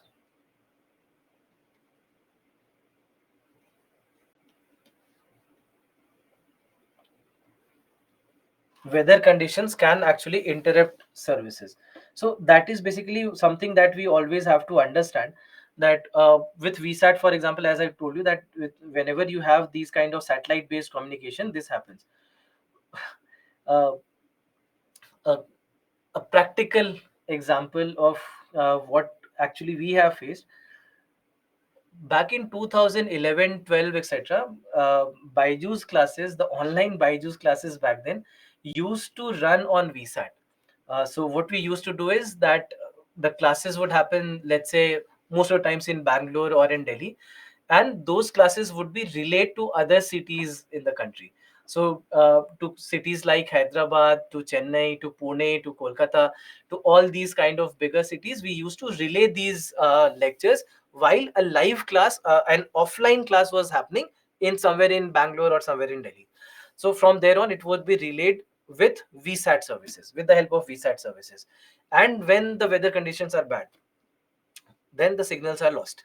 So what would happen is that if it is raining, or if all of a sudden it starts to rain, then the students who are sitting in that classroom, their services will be gone. So it was a big challenge back then to run on VSAT, but that was the only option back then if you had to run an online class. So it's not that online class we started running just a few years back, but it's something that we have been trying for the last 15 odd years. So we have seen it practically happen, that how difficult it used to become for us to even run these services because of the practical problems that VSAT has. So that's why, but there are all these advantages that we'll have out of satellite based services, and even remotest of the areas will be covered because of this. And that's why this kind of a project becomes very crucial for country like India. So these four were topics taken from the newspapers that have been in the news in the last 15, 20 odd days. Now, coming to three topics that are related to something that we saw in the Yojana, Kurukshetra magazine, and the Down to Earth magazine. First is space infrastructure. And this was a topic that was there in your Yojana magazine of October. Now, when we talk about the space infrastructure in India, understand this basic organizational structure that you see right here. So, for example, if you see when it comes to India's space infrastructure, it comes under the Prime Minister, and under the Prime Minister, you have the Department of Space. And Department of Space manages ISRO. So ISRO comes under Department of Space. Initially, Department of Space actually was not since the beginning of India's space infrastructure. Initially, it was Department of Atomic Energy. So Department of Atomic Energy used to look after both nuclear energy as well as space technology in India. Then ISRO was established, and ISRO back then used atomic energy. But then it was felt that we need to work independently in space sector as well. So this is when Department of Space was constituted in India, and ISRO was made a part of Department of Space. So in this manner, we see that this is basically what was done. So ultimately, this happened, and then as a part of ISRO, there are all these other space-based infrastructure that actually was constituted. So out of these, all these parts of India's space infrastructure, they become very, very crucial. And in the classroom, I mean, if you have attended my class already, you might already uh, have gone through this topic. So for that, I mean, if that's the case, just wait for 5 minutes, for the next 5, 7 minutes, while I explain this to all of you who have not attended the class. So we have Vikram Sarabhai Space Center. Now, Vikram Sarabhai Space Center basically, so one by one, I'll tell you. Vikram Sarabhai Space Center. Vikram Sarabhai Space Center. So Vikram Sarabhai Space Center is related to the and development of design and development of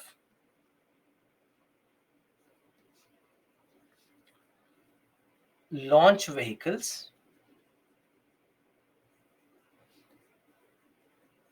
and related technologies.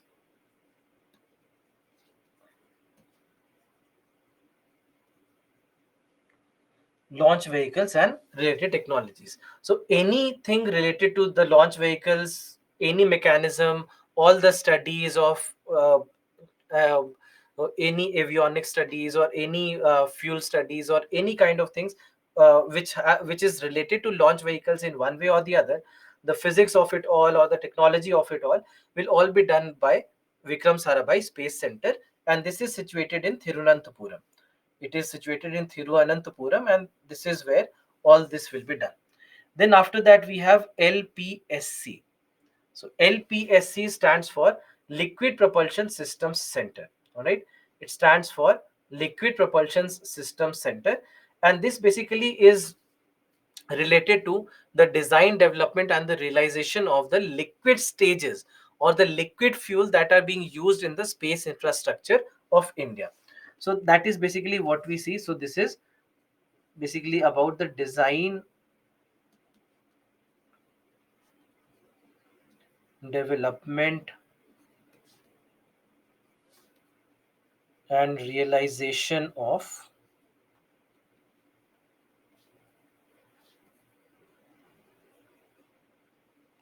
liquid fuel. All right, liquid fuel that we basically are doing or producing in India. So that's why there are all the propulsion systems and everything related to these propulsion systems, they are all done here with regards to Liquid Propulsion System Center. Then after that we have SDSC, that is Satish Dhawan Space Center. SDSC is Satish Dhawan Space Center. Now Satish Dhawan Space Center is basically the launch base infrastructure. This is the launch base infrastructure of India, meaning that this is where we launch our satellites from. Right, this is where we are launching all the satellites from. So every satellite, there are two launch pads that we have here, and these two launch pads basically will be launching all the satellites. So that's why all these things will be done at Satish Dhawan Space Center. Apart from that, we see that when it comes to even some of the other works also, whether it is about the testing of the fuel, etc., will also be done here. The boosters technology, etc., for the launch vehicles, that also will be done here. So for all the subsystems and the solid motors, the motors, etc., that we are using, all this will be done at Satish Dhawan Space Center. Then after that, we have URSC. We have URSC, that is UR Rao Satellite Center. UR Rao Satellite Center. Now, UR Rao Satellite Center, basically, there is a name change that has happened here. Earlier, it used to be called as ISRO Satellite Center. Right? It was called as ISAC, ISRO Satellite Center. But then the name was changed to URSC. So basically, this is where the building of the satellites are done. So building satellites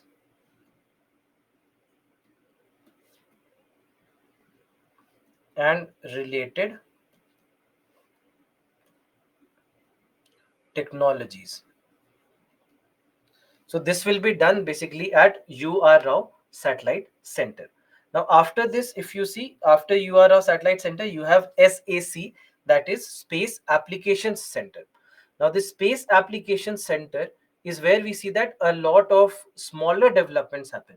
So for example, what we see is that all all the instruments or sensors, etc., that are going to be a part of the satellite, they'll all be basically produced here. They all be constructed here. So you have Space Applications Center. All right, Space Application Centers. So basically all the space bound instruments,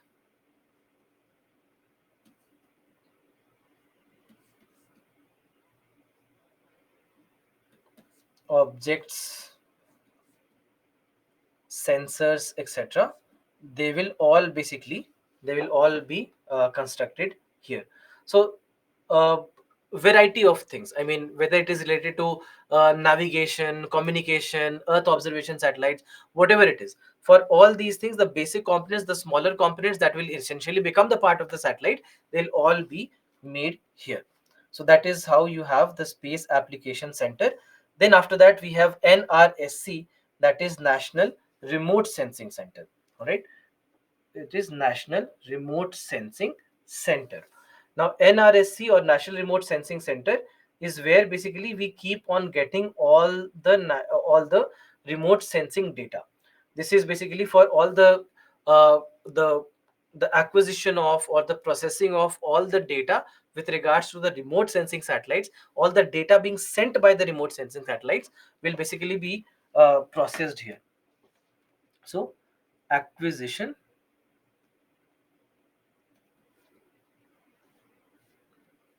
and processing of remote sensing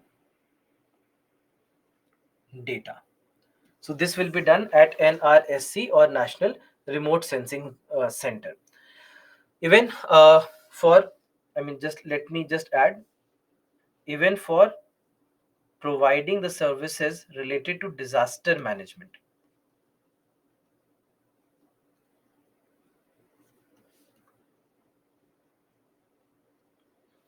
Providing the services to disaster management, even this happens at National Remote Sensing Center. And then lastly you have HSFC, that is Human Space Flight Center. Human Space Flight Center. Now this Human Space Flight Center is basically related to all the operations and management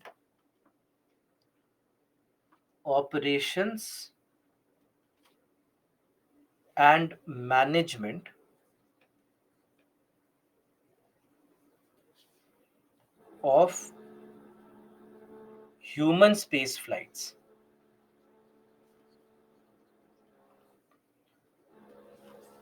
So for example, right now the Gaganyaan mission. So as you might know that the Gaganyaan mission is going to be the first human space flight that that basically we are going to take, that India is going to take. So that's why from that perspective it becomes very very crucial, because it will have a big role to play in the future. Because ultimately not only Gaganyaan mission you can say in a manner is the start, and we are going to only discuss develop it further in the coming days. So that's why from that perspective HSFC becomes very very crucial, because it will have a big role to play in the future also. Now apart from that we have these two parts that become important, and they are called as the commercial arms of ISRO. They are called as the commercial arms of ISRO. Sorry, commercial arms of ISRO. All right, commercial arms of ISRO, because everything with regards to the commercial uh, dealings and everything that has to be done, all of it will be taken care of by all the business, you can say the business that ISRO looks after. The business will be taken care of by Antrix and NSIL. So from that perspective they become very very crucial. Now here we know that Antrix has been here for a very long time, or I think 2002 2003 it has been here. Whereas when it comes to NSIL has been recently introduced. 2019 is when NSIL was also introduced into the mix. And we see that now a lot of businesses that ISRO is looking after, all these businesses, all these private dealings, also talking to all the private companies and every private project, we see that NSIL plays a very big role in all of these cases. So that's why it has been a very very important segment in the last few years. Then lastly, one more part that is important is IN-SPACe. Now, when it comes to IN-SPACe, IN-SPACe is Indian National Space Promotion and Authorization Center. Now in this particular scenario, we see that this becomes a kind of, you can say, an autonomous agency. As you can see here, that it does not come directly under ISRO. It becomes an autonomous agency as a part of Department of Space, that will help in facilitating the private participation of the private players, of the private companies. All right, this will help in facilitate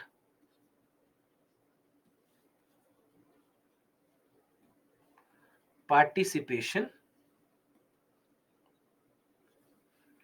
of private entities.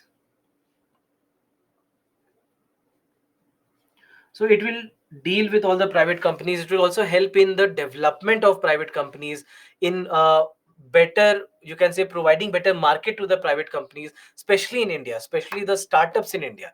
So they will always be able to gain something out of in space. So from that perspective, we'll see that in space will become very, very crucial. So that's basically about the space infrastructure that we have in India. See, all these are important. I mean, in the class also, I might have said this, that they are going to be important for India for examination. But now in the Yojana magazine also specifically, they have covered it last edition. So you can say that it makes it important. So that's why knowing this becomes crucially important from the perspective of your examination. All right. Now coming to the next topic, and this is about the harnessing of the power of digital technology for rural India, for making greener villages. Now when it comes to, sorry, I completely, I think I title slide I have missed. So this is basically, this is topic number 6, sorry, this is topic number 6, harnessing the power, harnessing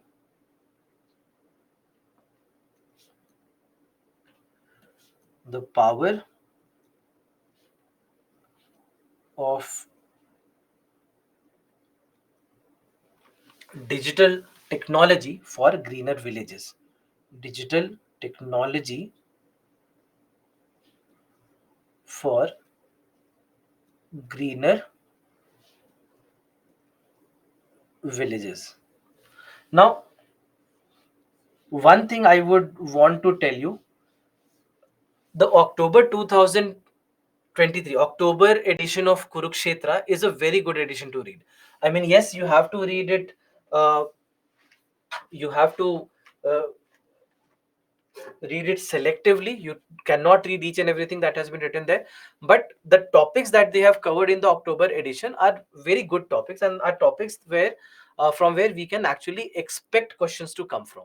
So that's why from that perspective, I'll say that this is something that is pretty much important from the perspective of your examination.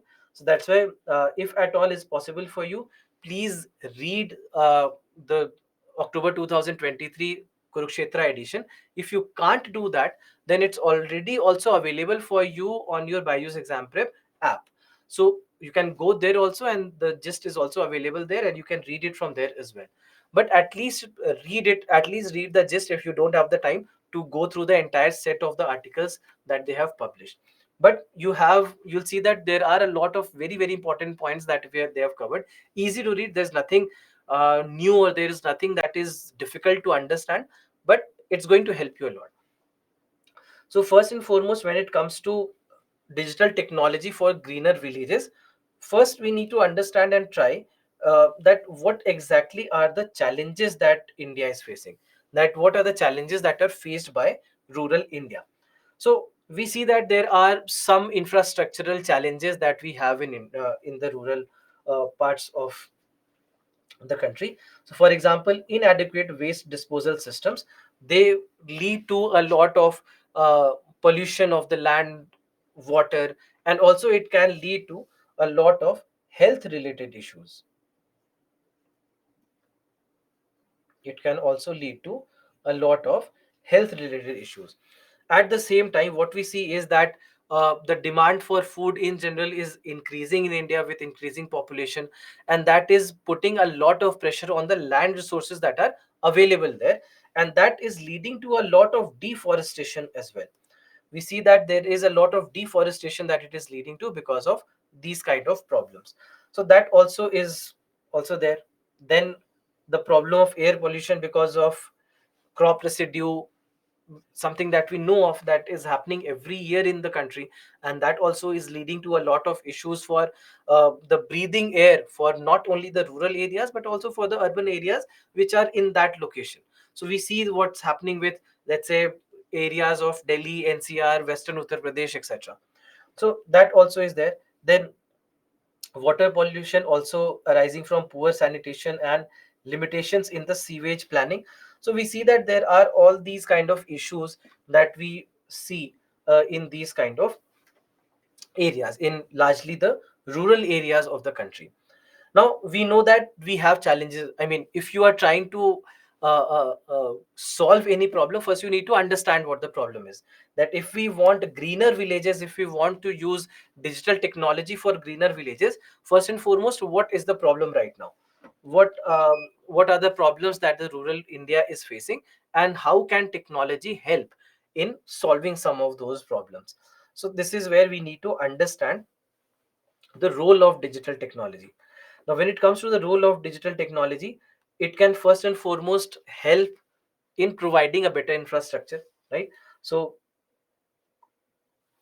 better communication can be provided. For example, better weather forecasts can be provided, better weather forecasts can be provided. Then, at the same time, it will also help in the development of various sustainable farming methods. They can be introduced to various sustainable farming methods. So we'll see that it will have a big role to play from that perspective. Similarly, at the same time, we'll see that a lot of, let's say, uh, applications or communication programs or television programs, etc., all these things can also be provided to them. And then we'll see that they will have a better knowledge, or let's say better access to information. Better access to information, right? Better access to information. Then at the same time, we'll see that better connectivity is also being provided. So we'll see that the digital technology will be able to provide better internet connectivities as well, better communication, better communication and internet connectivities.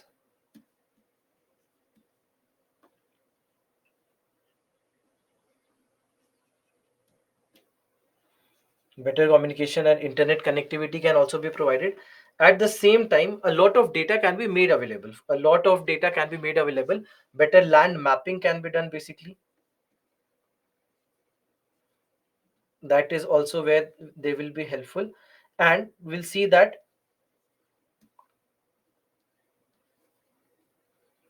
tele-education and telemedicine services can be provided. Something that we already have been doing. It's not something new, but we'll see that all these will also be there. So that's why we'll see that all this can be done. Plus, through social media, the outreach to these areas will be better. So they will have better access to all the information, even from, let's say, whatever the government also wants to speak about, or the schemes that are being launched for certain areas, the policies and programs that are available for these areas. All of these things can be provided with the help of digital technology.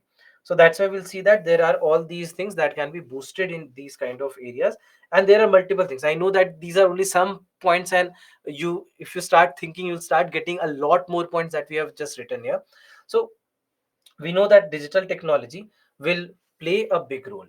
But now, what exactly is the government doing, and what are the initiatives, and what are the approaches that the government is taking in these kind of areas?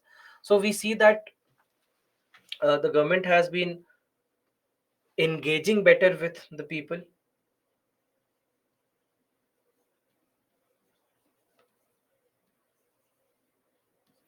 engaging better with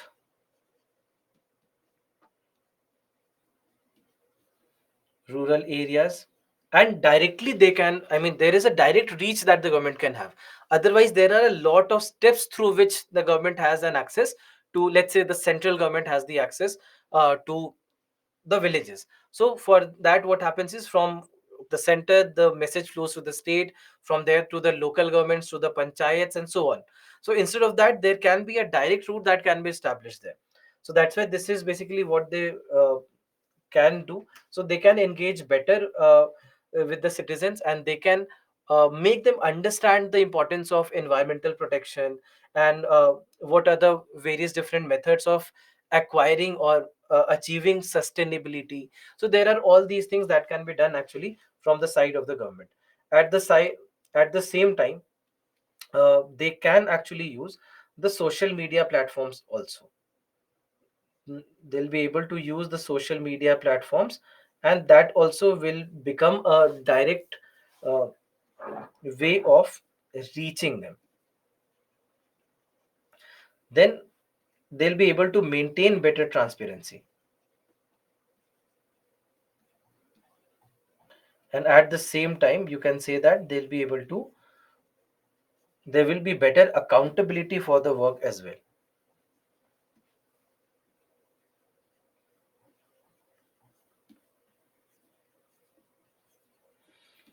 So we'll see that there are all these things that can be done. Apart from that, various different uh, schemes or initiatives, etc., with they will be able to bind the people better with those schemes and policies.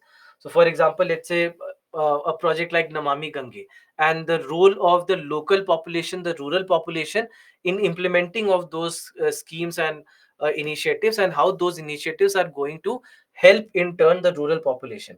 So we'll see that there are all these kind of things that they'll be able to provide, and better infrastructure, that's why, can be provided with the help of all these.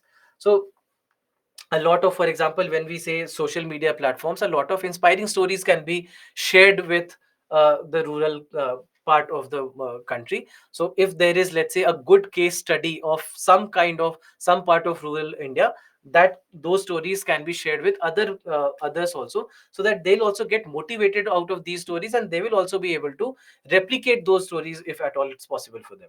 So that's why we'll see that there are all these things that they can do, and they'll be able to provide better technologies, better information technologies, better GIS techniques, etc., can be provided. So we'll see that there are all these initiatives that can be taken, and they'll definitely help in all these kind of scenarios. So that's why this development can become very, very important. Now, thinking about the issues in adopting these digital technologies, first and foremost, goes without saying that lack of awareness becomes a big challenge. That somebody who's not even exposed to this technology, they don't know what extent the technology has gone to. That on one hand we are talking about artificial intelligence, and how artificial intelligence is transforming the world. On the other hand, there are people in the country who do not have access to basic amenities. So you cannot even think of the kind of gap that you have between these two kinds of population in the country. So that's why we have to understand all these issues also. So that's why there is lack of awareness. And of course, as I just told you about, that there is a big digital divide.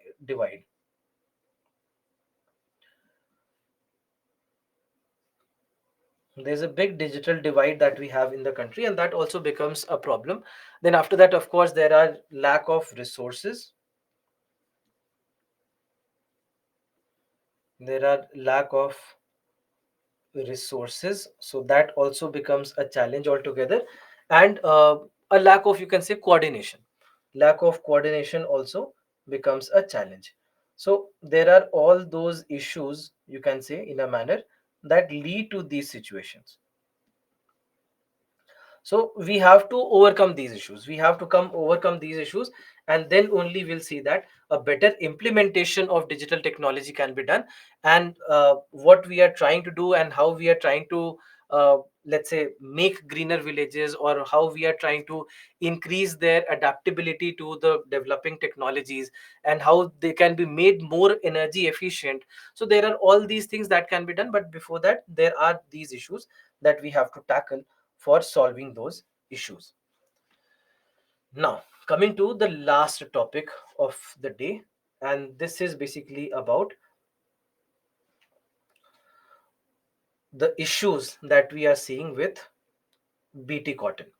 Now, what we basically see is that you might know about BT cotton, I'm sure, but when it comes to BT cotton, so first and foremost, what is BT cotton? I'm sure you all know. I mean, for those of you who attended my classes, I just taught you in the class also. But BT cotton, when it comes to BT cotton, this is what this is, a kind of cotton where we introduced a property. We introduced basically a bacterial gene, and this bacterial gene was very, very helpful. And how exactly has it been helpful? Because we see that this is where we were able to change the things around for the cotton cultivation in India. Now, cotton cultivation in India was suffering a lot because uh, cotton cultivation in India was suffering a lot because basically because of something called as a pest called as bollworm, a pest called as bollworm. And this bollworm has been a big challenge because what bollworm did was that bollworm actually used to eat upon the seeds and eat upon the flowers, and then ultimately it does not let cotton grow properly. So ultimately we did see that this became a challenge, and we started losing out on crops a lot. We started losing out on a lot of crops because of bollworm. So that's why, as you can say, uh, a solution. As a solution, what we did was we found a certain gene.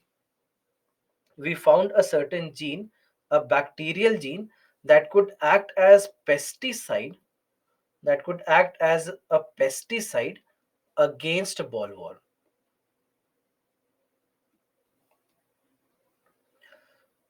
All right, against bollworm, it could act as a pesticide. So now this was big.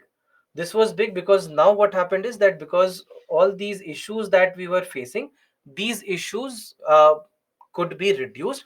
And the kind of situation, I mean, this was a big challenge back in early 2000s and 2001. This was a big challenge. So that's why there what we saw was that we were able to use BT cotton, and by using BT cotton, we were able to increase our productivity by almost up to 25 to 30%. Almost up to 25 to 30%. We saw that we were able to increase the productivity. So this looked to be very good thing in the positive direction. uh, but what then happens is that we are seeing that in the last few years, again bollworm is affecting cotton. So it was not affecting cotton, but now it has again started affecting cotton, and this has now started becoming a big challenge. Last 3 years, the data says in 2021, 2022, and 2023. 2021, pink bollworm, which basically is form in, I mean, found in these regions of India and other areas. Pink bollworm affected it. Then cotton crops last year actually were again affected because of white fly. Because of white fly, we saw that again this was affected. And 2023, that is this year, we again see that bollworm has had a big impact on cotton cultivation, and it has been destroying the crops like never before. And because of that, all of a sudden the situation is now getting poor, because we see that slowly and steadily, if you look at the data of cotton cultivation, you'll see that cotton cultivation in India is dropping, and it is dropping also because of bollworm. So bollworm that was not affecting cotton crops anymore now again has started affecting the crops, and this is where the things have become very difficult. So what basically happens is that the flower buds that you have in the cotton, it basically affects those flower buds, and ultimately what we see is that it will, the balls, the fruit that we have, that's why bollworm it is called as, because the fruit, the ball that we have in cotton, that is affected by this worm, that is affected by this pest. And ultimately we see that it will start laying eggs on the buds of the flower, and that is where they'll start to grow upon, and they'll manifest on it, and ultimately they'll just feed on the seeds that are growing, and they just infest the entire crop. It's not that it will be just one or two of them. If you see this, cotton in general will be infested by them, and they'll again they will basically start dropping in number very quickly. And that's why it becomes very very difficult all of a sudden, because we see that for example, let's say if you talk about this year, especially three states of Punjab, Haryana, and Rajasthan. In these three states, it is estimated that up to 60% of the crops, up to 60% of the cotton crops have been affected. Now, this is a big number. You have to understand this is a very, very, very big number. So all of a sudden we see that this has come back, and now there are, because obviously there are genetic changes that have happened in bollworm, and because of that bollworm again has started infecting the crops of cotton, which was not the scenario for the last 20 odd years. And because of this, what we are seeing now is that this situation is worsening. For the first time, what has happened this year is that cotton has been a fairly simple crop to grow. I mean, it's not a crop that has given farmers the kinds of issues that some of the other crops have given, and that's why the for the farm, I mean, uh, it's a very uh, it's a very bad parameter to judge the farm income on, or let's say the farm problems on. But the number of suicides that have happened with the cotton cultivating farmers have been negligible, or zero, you can say, not even negligible. But this year it has happened. In Punjab, it has happened this year.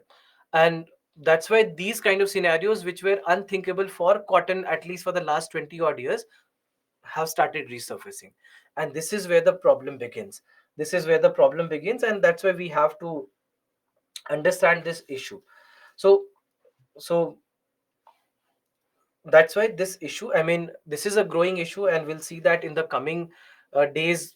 Probably you'll see that even in the newspapers these issues will start coming up, because in the last edition of the Down to Earth magazine, in detail they have covered this issue.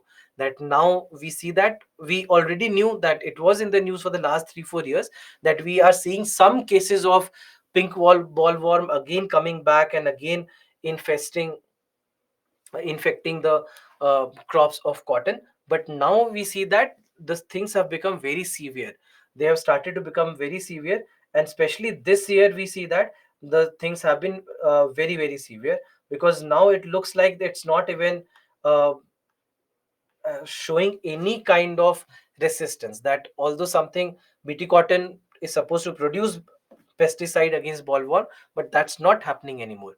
So that is where we have to understand so uh, all these issues at depth. So just look out for this problem, because the data is still developing. So probably in the coming days you'll see more data unfolding with regards to what's happening with bt cotton, and how cotton cultivation is now again starting to decline in the country, which is a very problematic scenario, because it is something that we haven't had to think about in the past 20 odd years. But again, this is a problem that has started to resurface.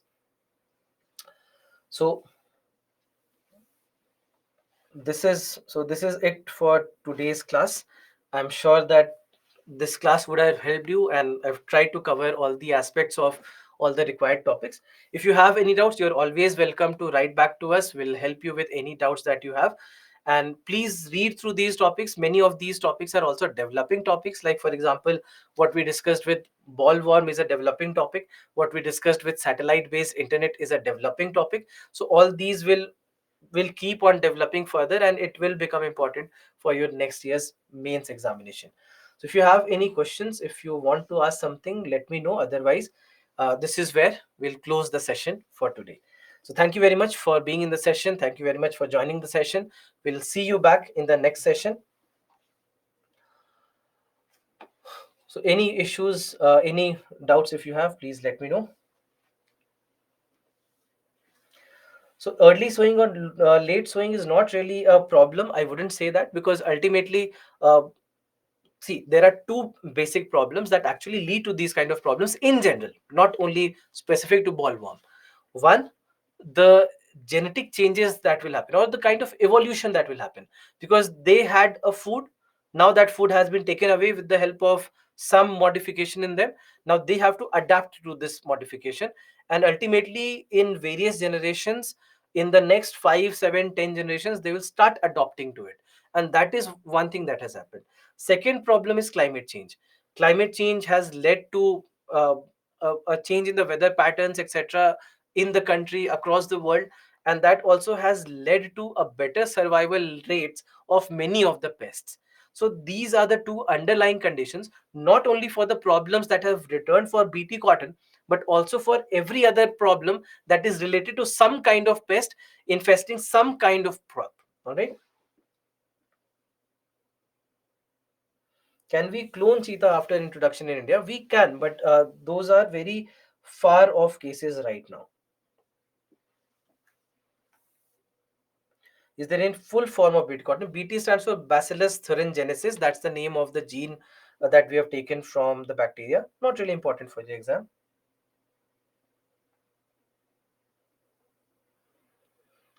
For more discussion on BT cotton specifically, please go to my lectures, whether through live classes or maybe through the tablet lectures. Please go through those lectures.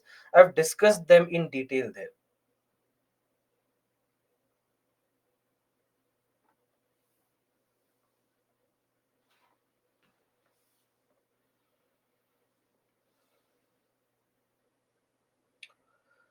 Is government taking any step to counter this bollworm issue? There are certain things, because now we see that Punjab Agricultural University and some of the central government think tank also, they have started understanding the problem better, because this was a big surprise what has happened this year, not expected at a scale that it had happened.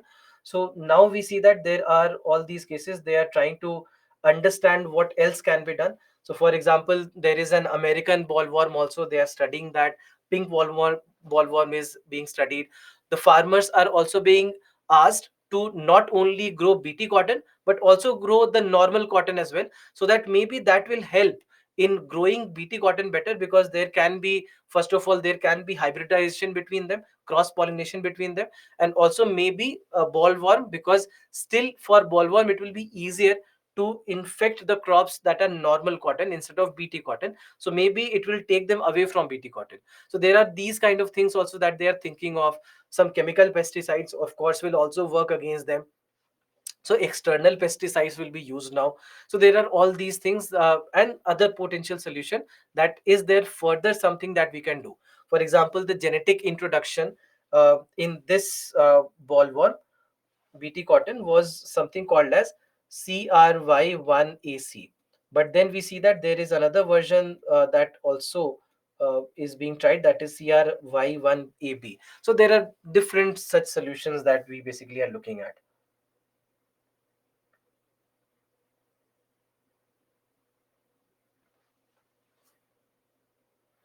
URSC, all these centers, VSSC are separate places. Many of them actually are in Bangalore. All right, many of these centers, because headquarters of ISRO also is in Bangalore. So that's there. HSFC is there. URFC is there. URSC is there. LPSC is here. So there are all these centers which actually are just in Bangalore. NRSC is in Hyderabad. Vikram Sarabhai Space Center is in Thiruvananthapuram, and Space Applications Center is in Ahmedabad. But apart from that, largely you'll see that most of it is in Bangalore.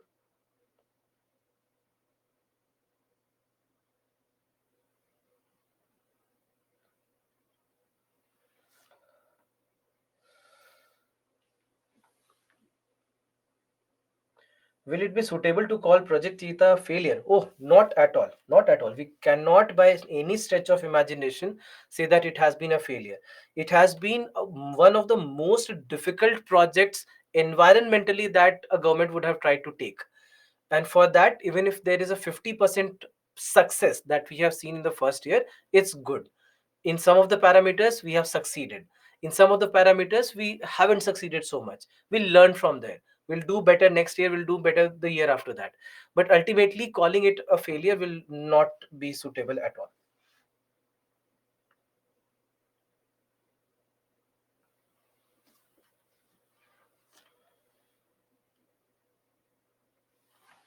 Is there any origin of this bollworm? So bollworm is not really uh, uh, is not endemic to India or even not in Asia.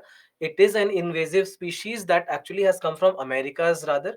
So from there, it actually has traveled the world and actually has infected cotton all across the world.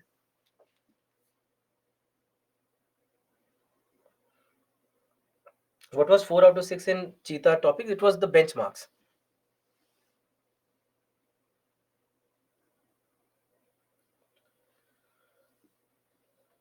Can you explain the satellite-based internet in detail, that flowchart? Not really required. I mean, that's why I just gave a basic detail of that diagram. It's too technical for it to come in the examination. Whitefly is a kind of pest.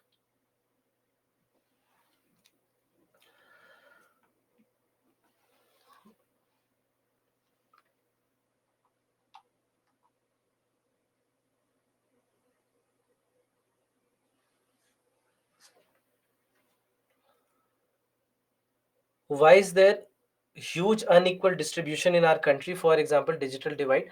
So basically it's also about the income and the infrastructure, that the development of the infrastructure in the rural areas is not that easy, and especially in the remote areas, in the forested areas, in the hilly areas, hasn't been easy.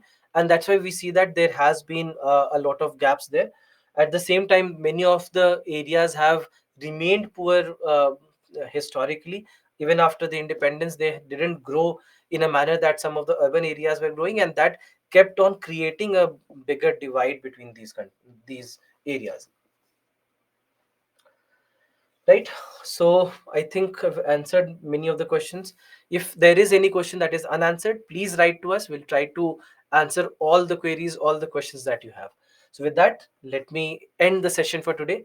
Thank you very much for joining in. Thank you very much for being patient and sitting through the session. Good night.